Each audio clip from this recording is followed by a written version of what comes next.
They came knocking with clipboards and smug smiles, telling me where I could and couldn't park my boat, as if I were some clueless homeowner begging for their approval.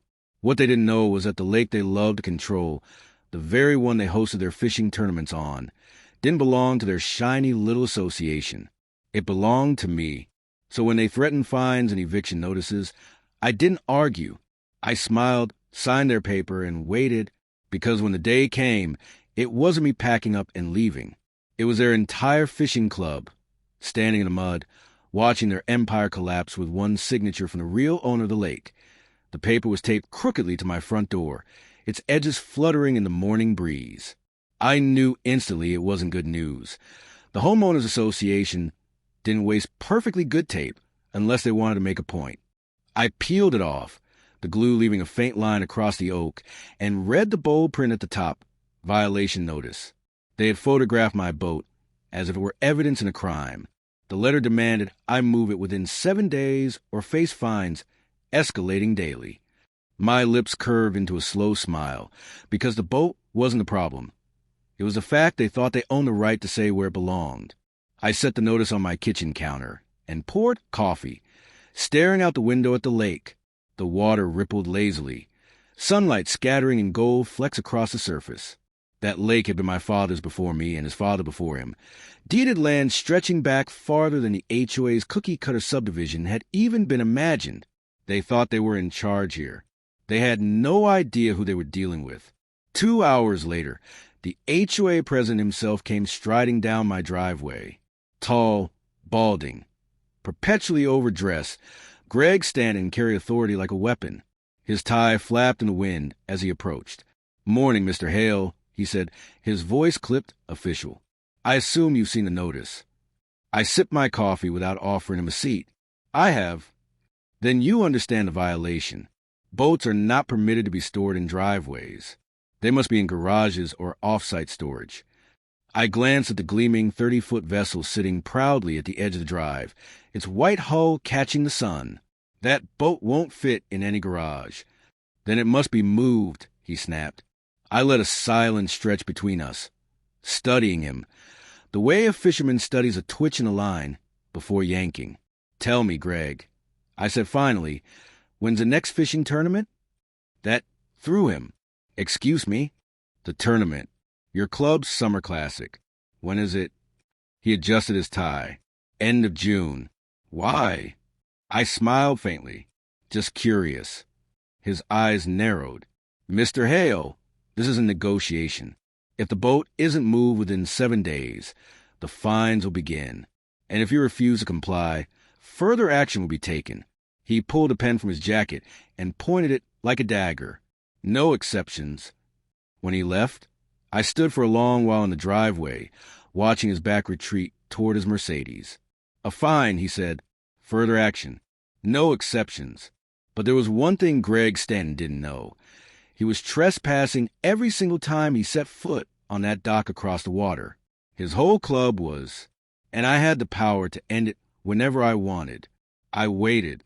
For 6 days, I let them stew, let the whispers spread around the neighborhood. People slowed their cars in front of my house, glancing at the boat as though it were a corpse I hadn't buried. I received 2 more letters, each sterner than the last, with threats of liens and legal action. On the 7th day, I loaded a cooler into the boat and set out on the lake. The sun dipped low, painting the sky with bruised purples and fire-orange streaks. I anchored near the far shore where the fishing club kept their huts and gear locked in sheds. A line of folding chairs sat stacked beside the dock, ready for the tournament. I ran my fingers along the worn wood of the dock, remembering being a boy, skipping stones here long, before these people built their manicured lawns and rules. That night, I drafted a letter. It was short, precise, and carried the weight of generations. On official letterhead, with the Hale family crest embossed at the top, it read, "To the members of the Willow Creek Homeowners Association, effective immediately, your right to access and utilize Hale Lake for any recreational or commercial purposes is revoked. Trespassing will result in legal action. Kindly remove your property from my land within 7 days." The next morning, I slid copies into every HOA board member's mailbox. And just for flair, I taped one to the clubhouse door, right beside the bulletin announcing the fishing tournament. By noon, my phone rang. It was Greg. "What the hell is this?" he barked. "Exactly what it says," I replied calmly. "You wanted my boat moved. Well, I want my lake cleared. You can't do this. The association doesn't own a drop of that water." I cut in, checked the county records. My family's name is on every deed. Your clubhouse, your dock, even your fishing sheds? They're sitting on my property. He sputtered, but I could hear the panic edging into his voice. "We have permits, which expire the moment I revoke them." Silence. Then finally, "This is blackmail." "No," I said, letting the word hang like smoke. "This is ownership." That night, they held an emergency meeting. Lights blazed in the clubhouse windows as voices rose, sharp and frantic. I sat on my porch, sipping whiskey, listening to the distant echoes of their desperation. They thought they were kings, holding dominion over neat lawns and trimmed hedges, but their kingdom was built on borrowed ground. 2 days later, I watched from my window as workers dismantled the fishing sheds, hauling coolers and rods into pickup trucks. The dock creaked under the weight of men carrying away folding chairs, muttering curses under their breath. The proud banner for the Summer Classic fluttered once before they tore it down. Greg drove past my house slowly that evening, his face pale, his jaw clenched. I raised my glass to him, and for the first time, he looked away. The lake was quiet that night, still as glass, and for the first time in years, it felt like mine again. But deep down I knew this wasn't the end. When people lose power, they don't surrender. They plot. And I could see it in Greg's eyes as his car disappeared down the street. The fight wasn't over. It was only beginning. Greg's car vanished into the dark, but the taste of his resentment lingered in the air. I knew men like him. Control was their oxygen. Take it away, and they clawed for it like drowning victims gasping for breath. He wouldn't forgive, and he wouldn't forget. For the next week, the neighborhood simmered. Some residents ignored me completely, their smiles clipped, their waves stiff. Others were bolder, muttering as I passed on the street, accusing me of ruining their lake. Children who once waved at me now pedaled faster on their bikes, urged on by their parents' watchful eyes. Then came the flyers, printed on cheap paper, slipped under doors and taped to mailboxes. Reclaim our lake. A rally. A call to arms. The HOA planned to fight back. I attended their meeting uninvited, walking into the clubhouse as if it were my own living room. Conversations froze mid-sentence. Dozens of faces turned toward me, tight with anger. Greg stood at the front, clutching his notes like a preacher. His voice faltered when he saw me, but he recovered quickly.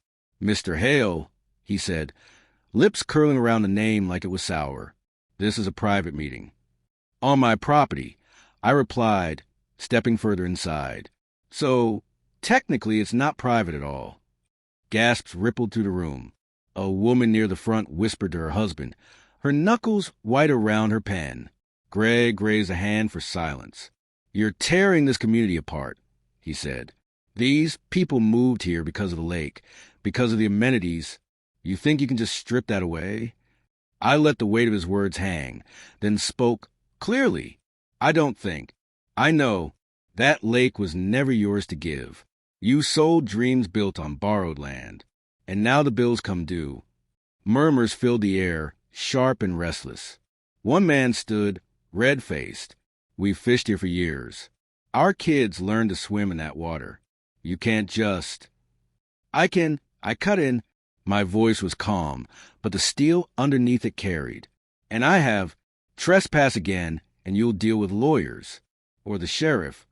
The silence that followed was suffocating. I turned and left, my footsteps echoing across the wooden floor like a gavel striking judgment. 2 weeks later, the tournament day arrived. Normally, the lake buzzed with excitement. Boats lined the shore, grills smoked, laughter drifted across the water. But that morning, the lake was still. No banners, no crowds, no sound except the gentle lap of water against the dock. I walked down to the shoreline, coffee steaming in my hand. The air was heavy with the absence of what once was A few stragglers lingered at the edge of the cul-de-sac, staring bitterly at the empty water. Children tugged at their parents' hands, confused by the sudden void where joy once lived. Greg appeared, his polished shoes sinking slightly into the damp earth. His suit was immaculate, but his eyes betrayed sleepless nights. He looked at the water as though it had betrayed him personally. "You've killed it," he said quietly. "No," I replied. "I've freed it." His jaw tightened. "You think you've won, but this will backfire. The community won't stand for it. They'll turn on you. You'll be the villain." I sipped my coffee, letting the warmth spread slowly through me. Better a villain in their story than a fool in yours. His face darkened, and for a moment I thought he might swing at me. But instead he turned sharply and strode away, his footsteps crunching angrily against the gravel path. That night, I sat on my boat in the middle of the lake. The moonlight turned the water silver, and the silence was absolute. For the first time in years, I could hear the soft symphony of nature uninterrupted. The croak of frogs along the reeds, the distant hoot of an owl, the gentle splash of fish breaking the surface. No shouting, no laughter, no outboard motors shattering the calm. It felt like the lake was exhaling, finally released from the grip of their noise and greed. But solitude has a price. Weeks passed, and the HOA's hostility grew colder. Neighbors who once waved now closed their blinds when I walked past. At the grocery store, whispers followed me down the aisles. My name, once associated with generosity and local history, became a curse spat under breath. I was the man who took the lake away. And yet, I didn't falter, because I remember my father's words, spoken to me as a boy when he first handed me the deed. This lake is more than water, son. It's a legacy. Never let anyone take it from you. One evening, I found myself back on the dock, staring at the horizon. A soft splash caught my attention. A boy, maybe 12, stood at the edge, a fishing pole clutched awkwardly in his hands. His eyes widened when he saw me. "I'm sorry, sir," he stammered. I wanted to try. I didn't know." I looked at him for a long moment, then at the pole, cheap and battered, the kind I once held when I was his age. His innocence wasn't stained by HOA politics or power games. He just wanted to fish. I knelt beside him. "What's your name?" "Eli," he whispered. I took the pole from his hands, checked the line, then handed it back. "All right, Eli, just this once, but you keep it between us." His grin spread like sunrise across his face.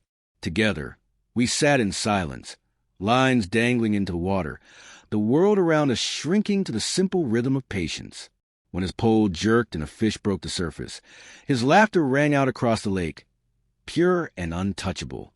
And for the first time since the battle began, I felt peace. Because the lake wasn't meant for clubs or tournaments or power struggles. It wasn't even meant for me alone. It was meant for moments like this. A boy in his first catch, a legacy passed not through rules or fines, but through memory.